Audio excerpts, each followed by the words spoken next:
Meu nome é Natália Salazar. E eu sou Renata Schmidt. E esse é o Patramada Criminal, sejam bem-vindos. Bem-vindes! Nesse podcast que a cada dia que passa se torna menos bolsonarista. Porque um dia a pátria vai voltar a ser amada e a gente não precisa falar que a gente não é bolsominion. Nós nunca fomos bolsominions. Nunca. E mas nunca a cada seremos. dia que passa, a onda do bolsonarismo tem menos necessidade da gente esclarecer que a gente não é bolsominion. Nossa, eu espero que algum dia a gente só encare os últimos 4 anos como um grande surto coletivo. É. O que foi, né? A lição que a gente vai tirar do governo Bolsonaro é que a gente nunca pode misturar cloroquina com Viagra, que dá paranoia, psicose, várias coisas aí. Você sai andando pendurado no caminhão, você sai chorando em praça pública, marchando que nem um Pato Donald em praça pública. Eu acho que o Bolsonaro é o nosso Nero. É. Que Eu o espero. Nero tá pro Império Romano como o Bolsonaro tá pro Brasil. O que vocês acham? Vocês concordam? Ele é nosso Nerso. Ele é nosso... É que é o Nero brasileiro, é o Nerso, né? Ai, gente, Ai, sejam gente. bem-vindos ao podcast. Hoje nós temos um caso. Temos recados hoje? Não, só obrigada pelo apoio, gente, de sempre. Por nenhum motivo em particular, apenas por vocês serem vocês mesmos, que são os lindos. Exato. Muito obrigada pelo apoio de vocês, muito obrigada pelas mensagens de carinho que vocês mandam sempre, muito obrigada pelas artes de fãs que a gente tá recebendo e que a gente amou. Amamos fanart. Sim, e... enfim. Na verdade tem um recado. Ah, o quê? Desculpa, mas é super rapidinho. Gente, o caso da Cate Torres, tá todo mundo querendo que a gente faça uma atualização, a gente tá recebendo muita mensagem. A gente não vai soltar nada enquanto a causa da prisão não for divulgada por alguma fonte oficial. Exatamente. Porque por enquanto E assim, eu quero falar também uma coisa, vai. Porque eu fiz, enquanto a gente tava junto, enquanto eu tava passando férias na casa da Renata, eu fiz um vídeo falando que eu estava no hashtag cativeiro da Renata. E daí eu falei, eu vou fazer esse vídeo sem problemas, porque, afinal de contas, pelo que tudo indica, elas não estão sendo traficadas. E porque também a gente já tinha visto na internet que elas falaram que tinha sido tudo uma grande piada. E daí a gente levou na piada também. Agora, se elas foram presas, de repente elas estavam sendo traficadas ou elas estavam traficando alguém. Então, eu já tô pedindo desculpa pelo vídeo que eu fiz enquanto elas não estavam sendo traficadas. Porque, gente, essa Thor é um surto. Ninguém sabe o que tá acontecendo, tá? Então, eu espero que elas... até agora a única coisa que a gente sabe é que elas foram pegas no Maine tentando atravessar pro Canadá. E a polícia de fronteira prendeu as 3 e elas estão soltas sob fiança. Mas assim, a gente não tem detalhes de por que elas foram presas, nem por que elas estão querendo fugir pro Canadá. E então, enquanto a gente não tiver mais que isso, não vai sair nada. Quando a gente souber de alguma coisa, a gente faz. Exato. Mas eu acho que é interessante a gente esperar, antes de fazer esse caso, a gente esperar notícias que sejam de fontes que não sejam só elas. Porque o que elas estão falando é uma Thor... Não, eu tô esperando o Itamaraty falar, que o Itamaraty não se pronunciou ainda. Eu não quero saber o que elas têm pra falar, porque não vai fazer sentido. Não. Vai ser citado, mas não vai ser usado, tipo, sabe? Eu sugiro que relevem. Então a gente tá esperando, né, gente? Enquanto o Itamaraty e a ICE, né, a polícia de imigração, não se pronunciar, não tem muito que a gente possa fazer. Isso, porque elas realmente não falam nada com nada. Então, tenham paciência, gente. Quando a gente souber de alguma coisa, a gente faz mais uma atualização, sim. Exato. E hoje nós temos uma atualização de um caso, correto? Sim, então, hoje, na verdade, é um caso que eu acompanho tem muito tempo. Assim, quando eu comecei a ouvir mais True Crime, quando eu mudei pra Irlanda, né, eu comecei a ouvir mais True Crime, e aí eu conheci esse caso. Através quando eu escutava o Crime Junkie ainda. Eu escutei primeiro no Crime Junkie. Eu também. Foi lá que eu escutei primeiro esse caso. E a gente nunca fez sobre... Eu acho que no fundo... Primeiro que a gente nunca discutiu de fazer sobre, mas pra mim, pelo menos no fundo, eu sempre tive uma esperança que fosse ser resolvido. E parece que estamos caminhando pra isso. A gente sempre fala que a gente evita fazer caso mais mainstream, a não ser que a gente possa contribuir com informações e pontos de vista novos, né? E nesse momento é exatamente isso que a gente tem. Eu acredito que o que a gente vai trazer hoje ainda não foi trazido por nenhum outro podcast em português. Mas posso estar errada também. Vai saber até segunda se alguém já não vai soltar ou se alguém já não fez. Todas as minhas fontes são gringas e eu realmente não fiquei sabendo de ninguém fazendo, então talvez sejamos pioneiras. Vamos ver. Minhas fontes são a CNN, a CBS News, a Wikipedia. Ajudem a Wikipedia. Eu dou pra... Por favor, doem para a Wikipedia, o gente. Denver Post, o site da revista People, os podcasts Crime Junkie e True Crime Garage e o canal do YouTube Dreading. E o caso é o famoso caso dos Delphi Murders. Também conhecido como os assassinatos do Snapchat. Também conhecido como os assassinatos de Libby German e Abby Williams. Vamos lá, gente. Prepara que hoje tem reviravolta. Hoje nada é o que parece. Tem furdunço, tem mistério, tem internet. Tem até Catfish vai entrar nessa história. Então se preparem pra uma longa jornada, cheia de curvas. Primeiro, eu decidi dividir esse caso. Como ele, gente, é muito complexo, tem muita informação. Então, eu dividi ele em blocos, em tópicos. E a primeira parte é uma coisa que eu quero falar e que eu acho que eu vi muito pouco na mídia. Eu quero falar das vítimas, da Libby German e da Abby Williams. A Libby, quando tudo aconteceu, em 2017, ela tinha 14 anos e a Abby tinha 13. Elas eram melhores amigas, elas faziam tudo juntas. Essas amizades, não sei, eu fico até meio emocionada. Eu acho tão bonito ter amigos assim, sabe? A Libby, ela era mais extrovertida. E, normalmente, ela tomava as dores da Abby. Então, às vezes, se alguém fizesse alguma piada que a Abby não gostasse, ou fosse grosso com ela, a Libby entrava na frente e colocava a pessoa no lugar dela. Gosto. Ainda assim, mesmo tendo esse perfil um pouco mais combativo, a Libby era considerada também extremamente doce pela família e pelos amigos. E extremamente talentosa. E ela adorava cozinhar. Ela falou que ela era uma excelente padeira. A avó dela comentou, inclusive, que quase todos os dias ela voltava, quando ela chegava da escola, ela fazia cookies de chocolate para os amigos que estivessem perto e para os pais e ia fazer lição. Então ela cozinhava para eles, deixava os cookies e ia estudar. Gente, quem que é essa menina? Eu achei isso tão fofo. E, além a coisa disso, mais fofa da face da Terra. Ela era uma pessoa extremamente curiosa e ela era obcecada por entender como que o mundo funcionava. Tanto que com 14 anos, naquele ano mesmo, ela chegou a frequentar alguns cursos de ciências como ouvinte na Purdue University. Mas não era só de ciência que ela gostava. Os pais dela falam que ela estava naquela fase que toda semana ela tinha ideia de uma carreira nova. Então, às vezes ela falava que ela queria ser padeira, às vezes ela falava que ela queria ser fotógrafa, ela já chegou a falar que ela queria ser professora de ensino médio e perita criminal. Eu ainda tô nessa fase. Eu ainda não tenho ideia do que eu quero fazer com a minha vida. Então eu entendo bem como é essa fase. E era essa curiosidade, a intensidade dela, que faziam com que a família dela, que já era muito unida, ela era meio que a cola que deixava a família ainda mais unida. E ao mesmo tempo a família tinha muita certeza que, por ela ser como ela ia ser muito bem sucedida no que quer que ela fizesse. Porque ela era essa pessoa intensa. A Abby era mais nova, né? Ela tinha 13 anos. Ela era considerada amiga tímida, mas ela era igualmente curiosa. Ela era apaixonada por música e fotografia. E ela vivia tirando foto de tudo, assim, com ângulos diferentes, pra mostrar pra mãe dela, porque a mãe dela é fotógrafa profissional. E ela também se interessava por participar de trabalho voluntário. Ela tricotava toucas e chapéus de bebê pra serem doados pra famílias em situação de vulnerabilidade social. Gente, essas meninas eram 13 e 14 anos. Fantásticas. Elas eram tão próximas que algumas vezes na semana, né, a escola mandava comunicado avisando que algumas aulas iam ser canceladas. Às vezes por conta de neve, às vezes por conta de janela na programação. Quando isso acontecia, tipo, quando chegava o e-mail pros pais, não vai ter aula amanhã, as famílias já sabiam que a Abby ia dormir na casa da Libby e as duas iam passar o dia seguinte juntas. Ai, meu Deus. Sempre, era normal já. Quando chegava o e-mail, a mãe já colocava um prato a mais na mesa, sabe? A mãe da Libby. Ai. E foi exatamente isso que aconteceu na noite do dia 12 pro dia 13 de fevereiro de 2017. Foi uma noite normal, elas passaram a tarde e a noite pintando, elas gostavam muito de desenhar e pintar, e assistindo TV com a família da Libby. No dia seguinte, o pai da Libby fez café da manhã pra todo mundo, com panquecas. E aí elas comeram, todo mundo comeu, e elas começaram a programar o dia.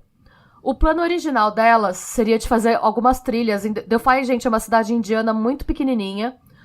O que tem pra fazer lá é ir pro meio do mato, ou pra sair pro rolê você tem que ir pra cidades vizinhas. Uhum. Então, elas tinham 13, 14 anos e ir pro meio do mato. Então, elas queriam fazer umas trilhas e tirar algumas fotos delas nas trilhas. Inicialmente, era pra Kelsey, a irmã mais velha da Libby, ir com elas, né? Mas a Kelsey não podia ir, porque, primeiro, como ela era mais velha, ela tava com acho que 16 ou 17 anos, ela já trabalhava.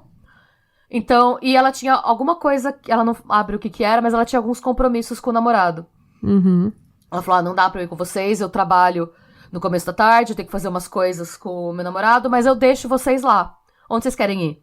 E elas queriam ir na Mononhite Bridge Trail, perto da 1 da tarde. Ela falou, perfeito, eu deixo vocês lá no caminho pro trabalho. E o pai, né, o pai da Libby e da Kelsey, buscaria elas 3h30. Então elas iam ter 2h30 pra fazer foto. Pra onde é que elas foram, né? Esse lugar, eu acho que todo mundo que acompanha esse caso, só de eu falar você vai saber onde é. Dá pra uma imagem mental. A Mononhite Bridge Trail, ela é uma ferrovia desativada, extremamente antiga, que ela era muito utilizada, ainda é, né? Mas era mais utilizada por todo mundo pra tirar foto, porque é extremamente instagramável. Uhum. Gente, pensa que assim, parece essas fotos de filme stock, sabe? É uma ferrovia velha de madeira no meio do nada. Não tem nada pra um lado, nada pro outro.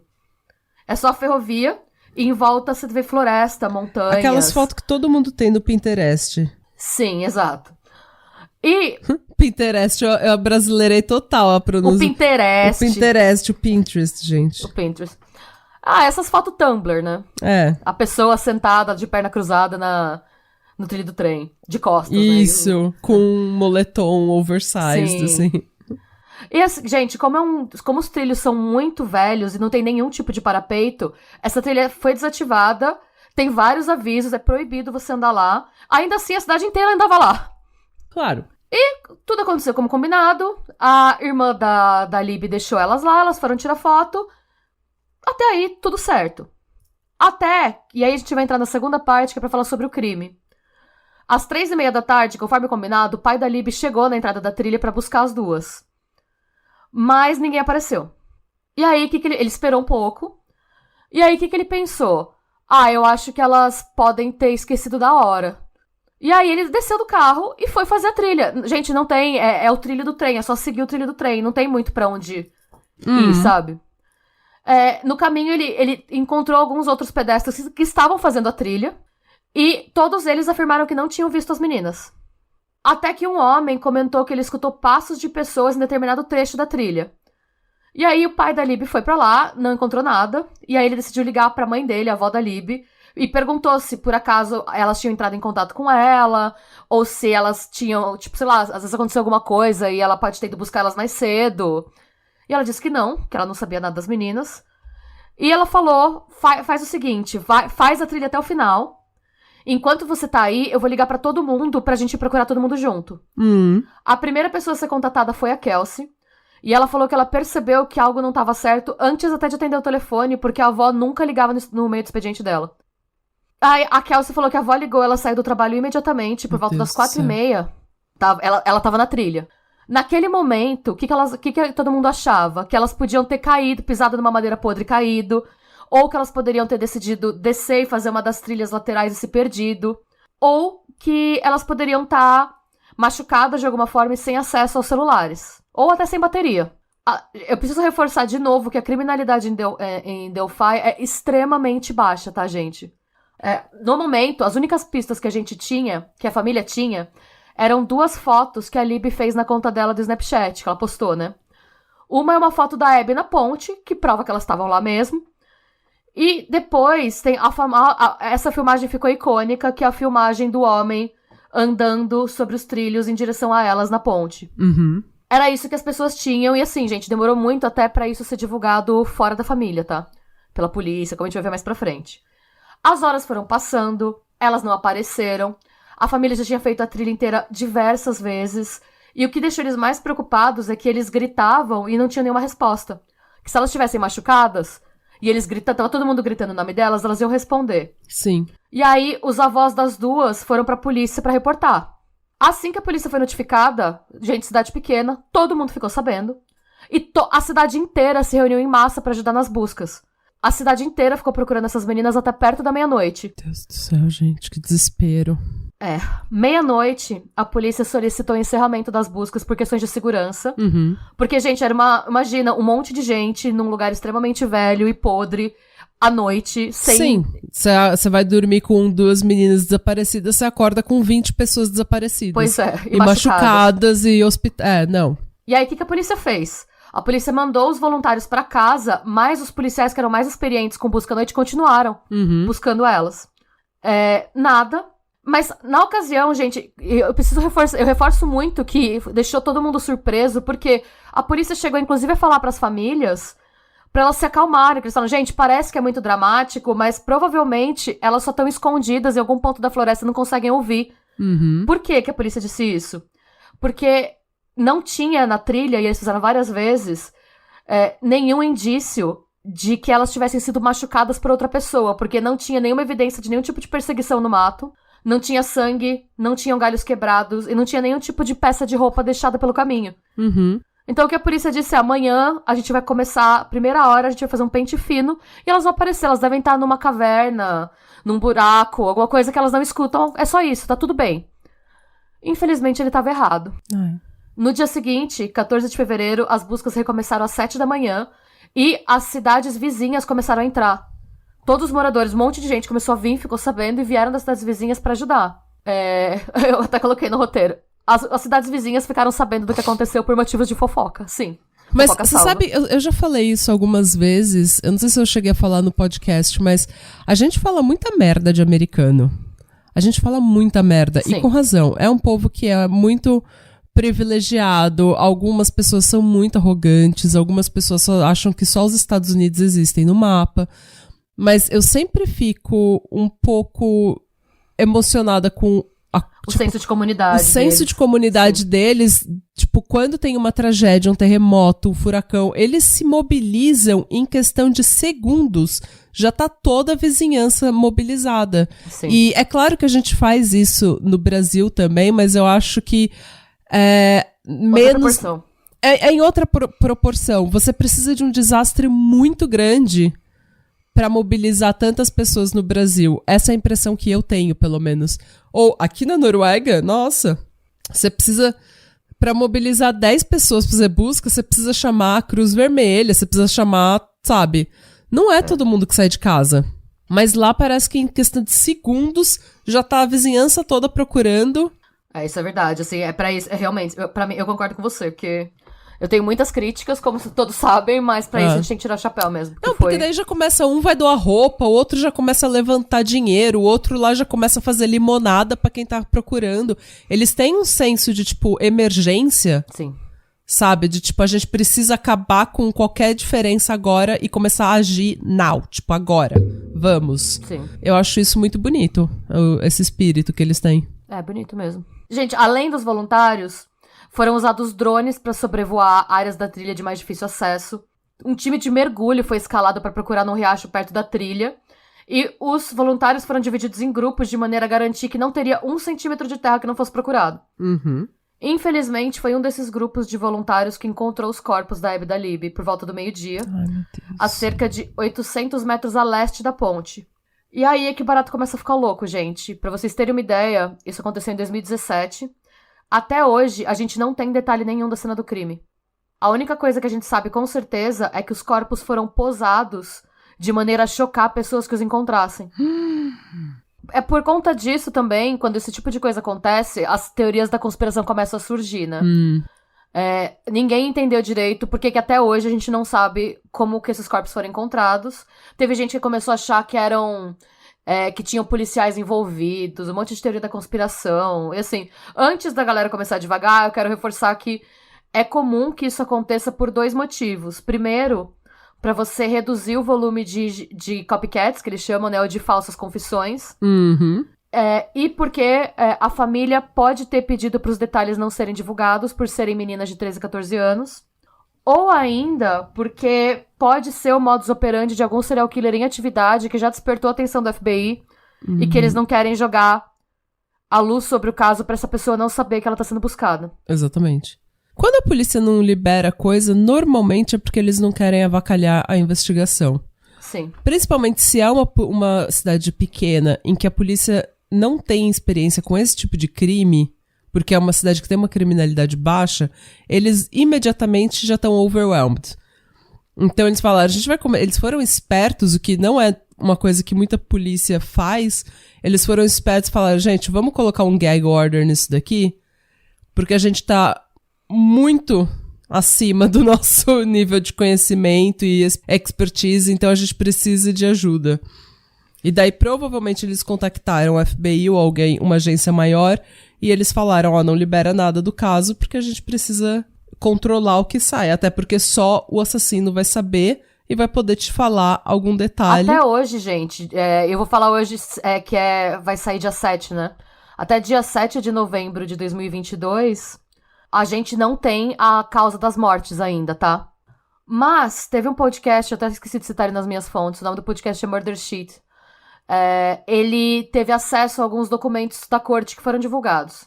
A gente sabe que a Abby e a Libby perderam muito sangue durante o confronto. É uma quantidade de sangue suficiente para que o assassino tenha ficado com muito sangue nas roupas.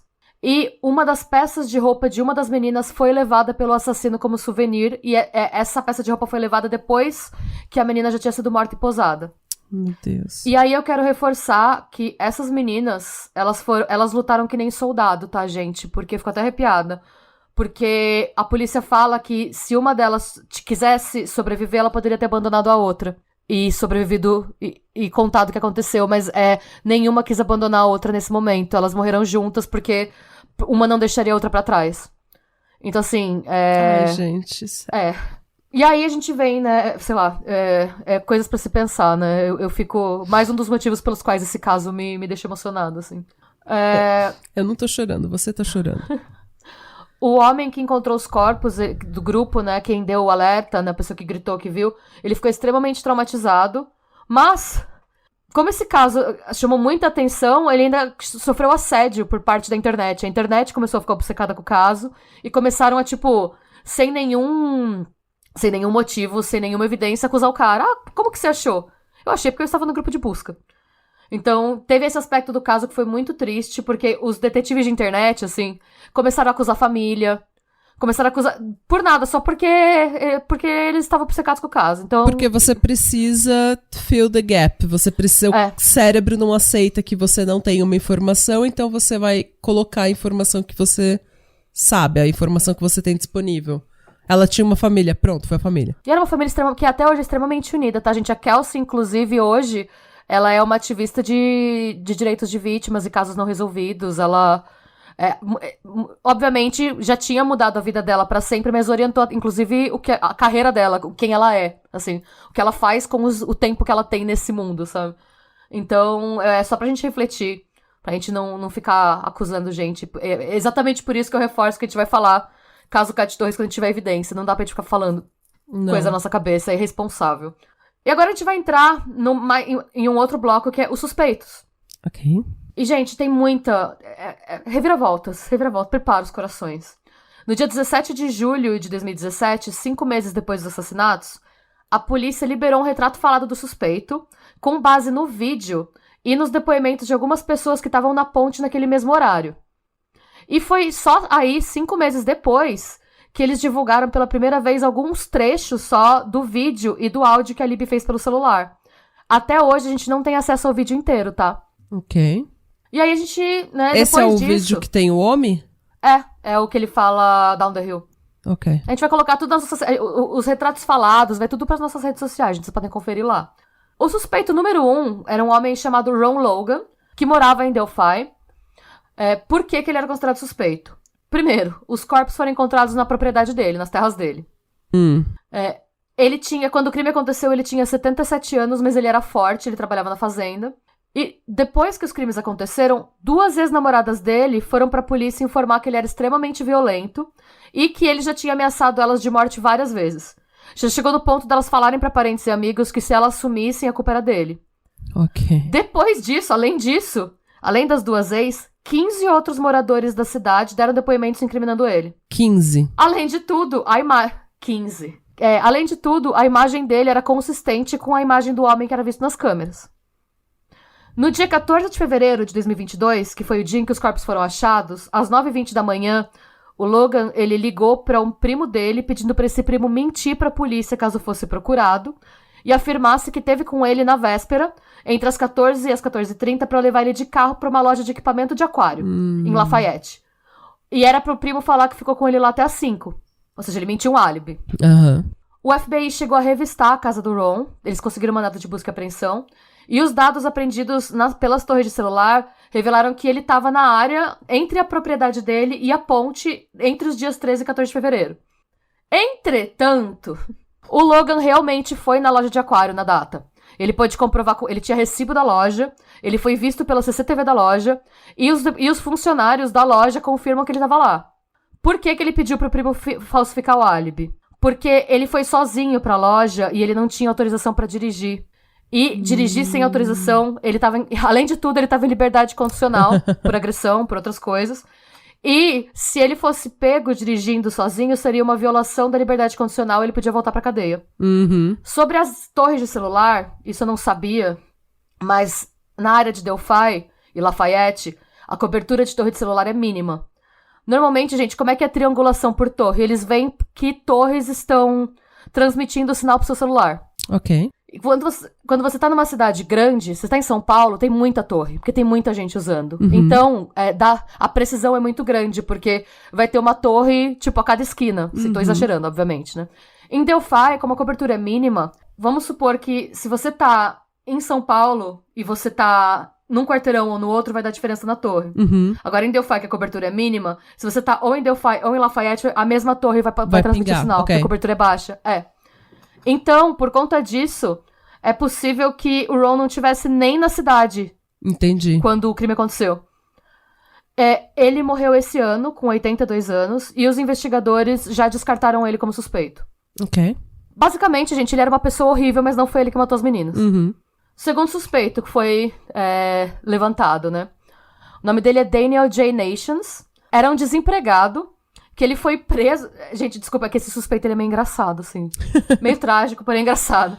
Ele foi preso na região por ameaçar estranhos com um machado. Ok. E ele tem um grande histórico de exposição indecente que fez com que ele entrasse para a lista de criminosos sexuais dos Estados Unidos por conta de ocorrências em Indiana e na Carolina do Sul. Basicamente, era masturbação pública em restaurantes e provadores de loja. E como se não bastasse tudo isso, ele foi preso por dar um soco no nariz da esposa na frente dos filhos. Meu Deus. Ele morava mais ou menos 2 horas de carro de Delphi e ele falou que ele só ficou sabendo do caso quando já estava preso. Ele, inclusive, chegou a dar o DNA para ser testado e ele foi eliminado. O DNA dele não estava na cena do crime. Ele foi cogitado por ser uma pessoa violenta com um machado, por ter um histórico de criminoso sexual, basicamente. E aí, eu achei isso... Sei lá, avaliem. Ele falou que ele foi injustiçado porque ele não estava ameaçando pessoas com o machado. Ele estava ameaçando pessoas com as mãos enquanto segurava o machado. É sério, esse foi o argumento dele. A gente tem que rir, né? Veja bem. E ele teve a pachorra de falar que esse caso destruiu a vida dele. Porque desculpa. Ele foi injustamente acusado. Desculpa que tipo, 2 meninas foram assassinadas. Não, tipo, mano, você destruiu sua vida que você fica se masturbando em público e ameaçando as pessoas com um machado. Não porque te acusasse. Com a mão enquanto segurava o machado, Renata. Desculpa. Enfim, ele falou que ele era tão vítima quanto as meninas. Ele falou isso, eu sou tão vítima quanto elas, vítima de uma injustiça. Eu sou tão vítima quanto elas. Sério? Ai, sério. meu. Basicamente, ele foi condenado a 3 anos de liberdade condicional supervisionada. E, mais uma vez, ele só é uma pessoa horrível, mas não está envolvido nesse crime. E aí, gente, por alguns anos, não teve nenhum desdobramento do caso. Sempre que qualquer pessoa fizesse qualquer coisa na região de Delphi, eles iam avaliar. E a pessoa, tipo, qualquer coisa errada que você fizesse ali, vai ver que é ele. Não era. Aconteceu isso várias vezes. A primeira repercussão séria que a gente tem depois da prisão do Nations foi em 27 de abril de 2019, ou seja, 2 anos depois do crime. E aí a gente tem que falar que a polícia às vezes caga no maiô também, né? Por quê? A polícia fez um novo pronunciamento, e esse foi o episódio de Crime Junkie que eu e você assistimos. A polícia falou que era pra todo mundo desconsiderar o primeiro retrato falado, Porque ele foi falso. E fez um outro retrato falado que a gente vai postar, não tem nada a ver com o primeiro, gente. Por que que esse retrato falado foi cagado? Porque eles divulgaram coisa que eles não podiam divulgar. Na verdade, não. Então, o retrato falado, o primeiro, foi feito, além de usar, né, a imagem borrada lá do vídeo do Snapchat, ele também usou o depoimento de uma pessoa que viu alguém na ponte, mas essa pessoa da ponte foi identificada depois e não era o assassino. Ok. Ou seja, era só a foto de um João caminhando na ponte e teve um monte de gente que foi acusada só pelo retrato falado, que estava falso. Até hoje, a gente não sabe por que isso aconteceu, por que a polícia errou assim. Ok. O que a gente sabe foi que nesse dia, né, quando a polícia chamou a conferência pra atualizar todo mundo do retrato falado, novo, o chefe de polícia fez um pronunciamento, que eu vou ler um trechinho pra vocês. Ao assassino, que pode estar nesse cômodo. Acreditamos que você está se escondendo em plena vista. Por mais de 2 anos, você nunca achou que iríamos mudar os rumos da investigação, mas mudamos. Nós provavelmente entrevistamos você, ou alguém próximo a você. Sabemos que pra você é sobre poder e controle, e você quer saber o que nós sabemos. E um dia você vai saber. Nossa pergunta pra você é: o que as pessoas próximas a você pensam sobre você ter assassinado brutalmente 2 garotinhas? 2 crianças? Apenas um covarde faria isso. Estamos confiantes de que você contou pra alguém o que você fez, ou pelo menos esse alguém sabe, porque os assassinatos mudaram você. Seguimos tentando entender o que leva uma pessoa a fazer isso com 2 crianças, e vamos conseguir. Soltaram essa. Gente, aí, mais 2 anos sem novidade. E agora a gente vai chegar na parte das informações bombásticas que eu acho que ninguém sabia ainda. Em 6 de dezembro de 2021, um homem chamado Keegan Anthony Klein foi preso. Foi interrogado pela polícia para prestar esclarecimento sobre esse caso. Como que chegaram nesse cara, que não tinha sido mencionado ainda? Foi uma coisa totalmente aleatória, gente. 11 dias antes dele ser formalmente declarado pessoa de interesse, ele foi preso por outro crime não relacionado. Encontraram no computador dele cerca de 100 imagens de pornografia infantil obtida através de um perfil fake que chamava Anthony Shots, pelo Instagram e pelo Snapchat. O que aconteceu? Como chegaram nele, na verdade, né? Ele usava esse perfil fake de um modelo de Instagram pra conversar com meninas, sempre menores de idade, e ele usava esse perfil pra pedir nudes. E num desses rolês, a menina, achando que estava falando com um modelo de 16 anos, uma menina, ela devia ter uns 12, 13, eu não sei a idade certa, não falam, ela perguntou se ele não queria passar na casa dela, porque os pais dela iam estar trabalhando. Nisso, o que ele fez? Ele googlou, ela passou o endereço. Ele não só googlou o endereço, como ele googlou os perfis dos pais dela. Eita. E quando ela chegou em casa da escola, ela viu um homem, todo de preto, usando uma máscara de esqui, andando na casa dela, que não tinha nada a ver com o menino que ela achava que ela estava conversando.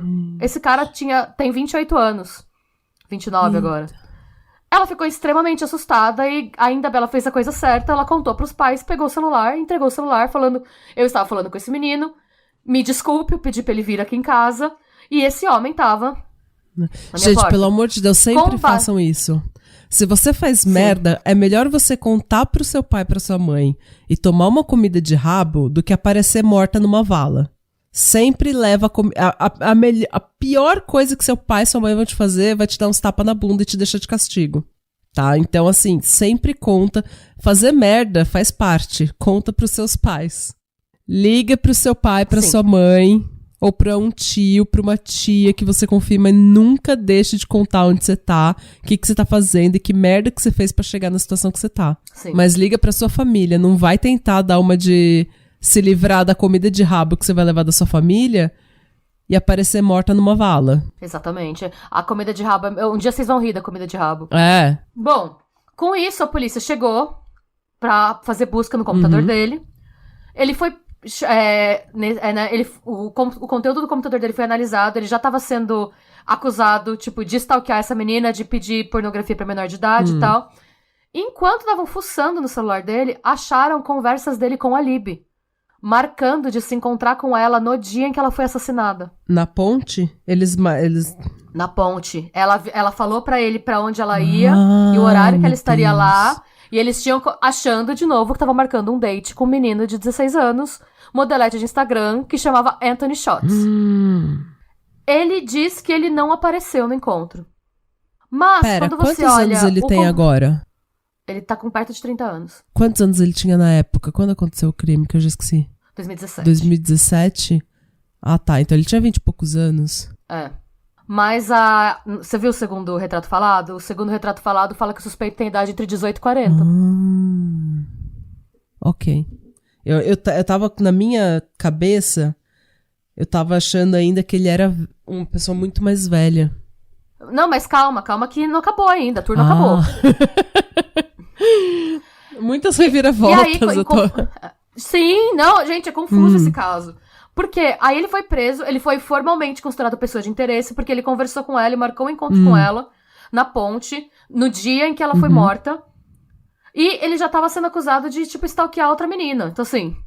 E quando você olhava o computador dele, a análise do computador e do celular dele mostram que ele foi obcecado com esse caso. Ele googlava a atualização do caso quando aconteceu quase todo dia. Essa conta fake que ele usava, esse Anthony Shots, só ficou ativa entre 2016 e 2017. Depois dos assassinatos, a conta foi desativada.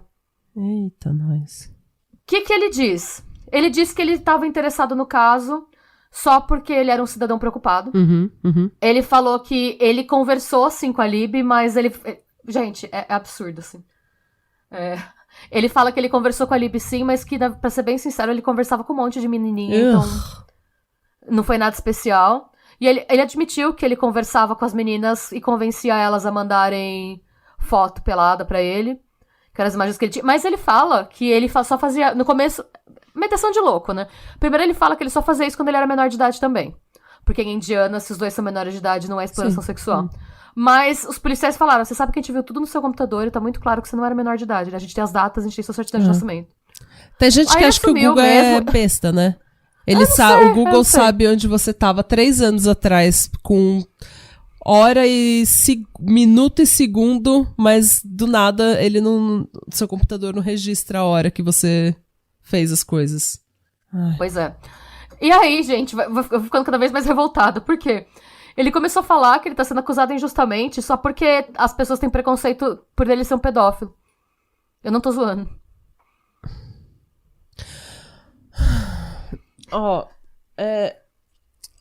Eu não acredito que isso vai sair da minha boca. Que essa frase vai sair da minha boca.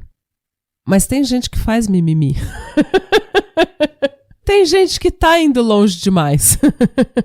Puta que me pariu. Gente, a gente tem preconceito contra você porque você é um pedófilo, seu filho da puta. E a gente devia ter preconceito com você porque você é um pedófilo. Pra mim, a resposta desse caso é que vocês têm preconceito comigo porque eu sou um pedófilo. Porque, tipo, se você fosse um pedófilo, o que não é uma culpa, não é sua culpa ser um pedófilo. Você é um pedófilo procurando tratamento pra não cometer crimes, daí tudo bem. Mas se você tá ativamente mandando mensagem pra meninas menores de idade e pedindo foto, você está cometendo crime.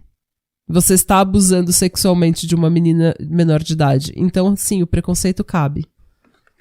E marcando date, e indo stalkear as pessoas na casa dela, e fuçando o perfil dos pais nas redes sociais. É muito doentio. É ridículo. Tem que ter preconceito mesmo. Enfim, ele tá...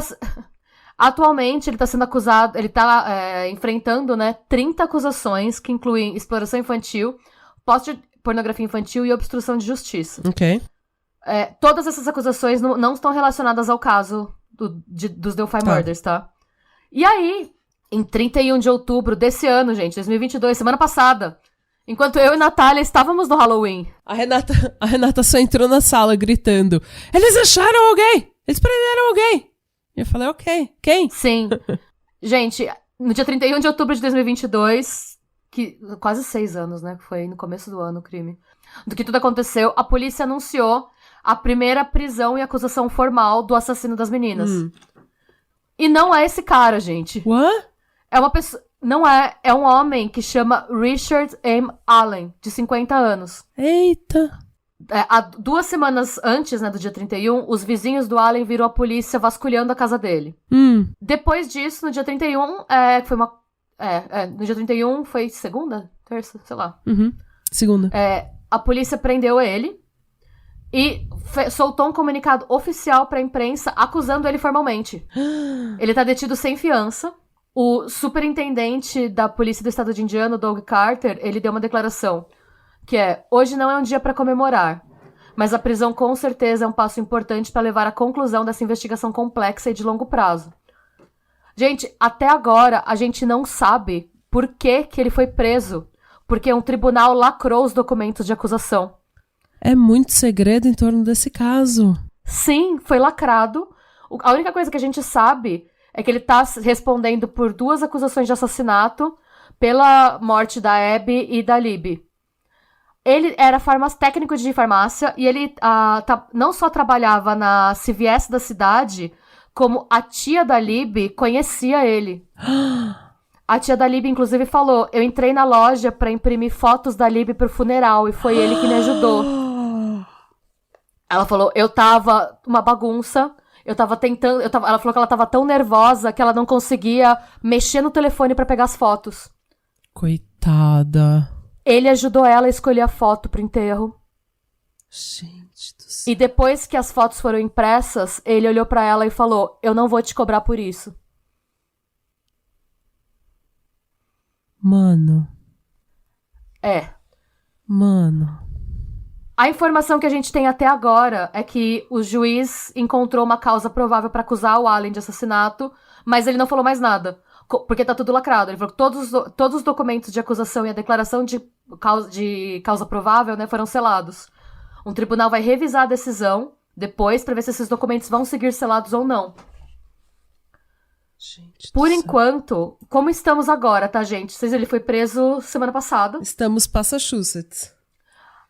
Por enquanto, o que eles estão falando, a polícia disse que as linhas de denúncia permanecem abertas e que os investigadores estão buscando mais informações, não só sobre o Richard Allen, mas sobre qualquer pessoa envolvida com ele, porque como a polícia falou, eles realmente acreditam que mais alguém sabia.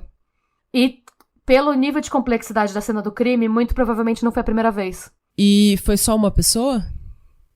Ou mais uma pessoa sabia? Uma pessoa foi acusada, Mas a gente não foi sabe. só uma pessoa? A gente não sabe, porque a gente não sabe nada desse cara ainda. A CVS soltou um comunicado confirmando que ele trabalhava pra rede, mas não confirmou. A CVS não falou nem o cargo dele.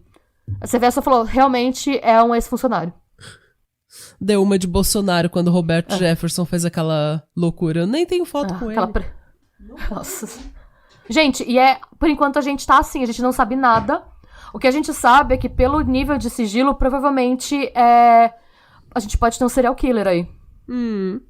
E estamos aí, gente. A gente tá esperando. Os próximos passos saber se o caso vai seguir lacrado ou não. Pode ser que esse caso siga lacrado e que a gente nunca saiba o que realmente aconteceu. Que só seja anunciado que ele vai ser preso. Se a família, de repente, conseguir uma tipo, gag order pra manter tudo em sigilo pela idade delas, eles podem ter conseguido. Porque elas eram muito novas e se ele fez alguma coisa, ele posou elas na cena pra chocar, foi alguma coisa sexual. E a família não quer deixar... Não quer vazar essa imagem, não quer vazar essa cena, tipo, a descrição da cena. E eu não julgo a família também, porque você já passou uma puta perda dessa, e daí você ainda vai ter que ler nego comentando no Instagram, no Facebook, como que a sua família foi encontrada. Como que a sua filha foi encontrada, sabe? Eu entendo. Não, gente, assim, quem precisa saber mesmo é a família que precisa de closure. A gente especula, é uma coisa assim. Eu fico muito feliz porque esse caso me marcou muito, porque eu falava: gente, como é possível que você tem um vídeo da pessoa que cometeu o crime, você tem a voz do cara, você tem uma cidade minúscula e ninguém pega. Era um caso que me entregava muito por conta disso. Porque a Libby teve todo o estado de espírito de registrar o assassino, porque ela se sentiu ameaçada. E mesmo com toda essa ajuda que as meninas deram, não tinha ninguém sendo preso. Não tinha reviravoltas e coisa, e nada acontecia. E ninguém fala por que nada acontece. E agora, finalmente, a gente vai ter um desfecho aí, alguém vai pagar pelo que fez. E uma pessoa muito perigosa foi tirada das ruas agora. Pior que não dá pra saber se ele vai confessar outros casos, se ele vai... Porque eu queria que ele confessasse, sabe? O que ele fez com as outras pessoas. Porque se é um serial killer, tem vários desses casos pelos Estados Unidos, por aquela região que ninguém não teve closure ainda, que não teve absolutamente nenhuma pista. E tem um bando de família igual a família delas. Ai, talvez gente. eles tentem negociar, né? A gente não sabe ainda. Por enquanto é tudo uma grande interrogação. Não sei. Ai, o que vocês acham? Eu acho que eu preciso de mais Rivotril. Gente, Eu acho que eu preciso mas finalmente. Mas é bom que as famílias vão ter resposta, né? Eu acho que pelo menos isso. Então é foda, porque a gente começa a ver essas coisas e a gente começa a acompanhar como se fosse um podcast. Tudo é um grande podcast, tudo é um grande, sabe, um grande documentário na Netflix. É um grande espetáculo. A gente esquece que, tipo, daí a gente quer saber mais, quer especular. Mas, tipo, gente, desde 2017 essas famílias não dormem sem pensar nisso. E é a vida delas. Elas acordam, elas dormem, elas vão pro trabalho, a vida segue e elas estão pensando nisso. E elas não têm... assim, eu imagino, por exemplo, ano passado elas teriam se formado no colegial. E as famílias ficam tipo, nossa, era pra você ver os filhos dos seus amigos indo. Se formar. Fala, nossa, que pessoa ela teria se tornado, sabe? Será que ela já teria escolhido? Será que ela ia ser fotógrafa mesmo? Será que... eu acho que deve ser muito dolorido você ver tudo que foi roubado de você por uma pessoa demente. Acho que nem pra uma pessoa má, sabe? Não, ruim. Uma pessoa ruim. Deve ser muito dolorido, então... A Glória Pérez falou naquele Pacto Brutal, no documentário da HBO, ela falou que o mais doloroso, assim, o mais chocante, sei lá, eu não lembro qual que foi a palavra que ela usou, mas ela falou que foi no dia seguinte, depois dela ter ido na cena do crime reconhecer a filha dela, o Rio de Janeiro tava normal, tava todo mundo indo pro trabalho, tipo, a vida seguiu, a vida dela parou, e o mundo seguiu. É exatamente o que a mãe do Tim McLean fala, né? O caso do canibal do Greyhound Bus. Que o mundo que o mundo dela acabou, mas o resto do mundo não. Continua. E eu fico imaginando como é que é você acordar, dormir, todo mundo vivendo a vida tranquilamente normal, mesma coisa, vidinha de cidade do interior, e a sua vida completamente parada em 2017 porque você não sabe o que aconteceu com a sua filha. É muito triste. Ai, gente, e a gente espera que pelo menos esse conforto eles possam ter de saber o que aconteceu e saber que o responsável não vai machucar mais ninguém. E é isso, gente. Essa foi a história. Espero que vocês tenham gostado e entendido melhor. Tem muita reviravolta, tem muita informação. Muito provavelmente, se vocês olharem, vai ter mais umas 2 ou 3 pessoas que foram presas, mas é sempre assim. A pessoa fez qualquer coisa errada na cidade, ela é presa e investigada se ela tem relação com o caso. Teve muita gente que eu cortei do roteiro, porque não tinha nenhuma evidência contra a pessoa. Nada que colocasse ela no lugar e na cena. Então, eu pensei, gente, não faz sentido. Até porque deve ser um dos poucos casos... Deve ser um dos poucos casos que eles têm aberto dessa magnitude, que eles precisam, tipo, qualquer pessoa que passe pelo departamento, eles têm que investigar só pra... Só tirar da frente. Exatamente, só pra até fazer um database, sabe? Assim, uma coisa... E é isso. Seguimos tristes, mas teremos updates. Se sair mais alguma coisa de julgamento e tudo mais, a gente pode fazer mini episódios pra dar o update desse caso. Sim. O que você acha?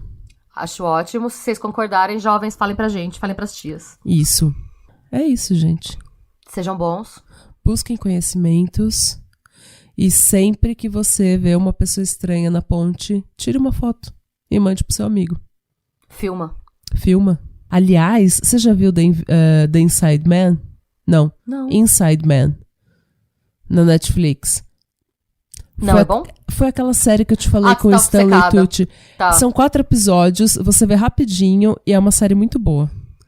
Assim que eu acabar a segunda temporada de Bom Dia Verônica, eu vou ver. Eu gostei muito dessa série. É porque eu gosto muito do Stanley Tucci. Mas eu achei essa série muito boa. E a mulher, ela filma também o que tá acontecendo com ela, e é por isso que eles conseguem achar ela. Então, vou ver. Vejam isso. E é isso, gente. Muito obrigada pelo seu apoio, pela sua paciência, pela sua suculência. Tenham uma ótima semana e tchau. Adeus. Adeus para sempre. Não, até segunda que vem, gente. Tchau.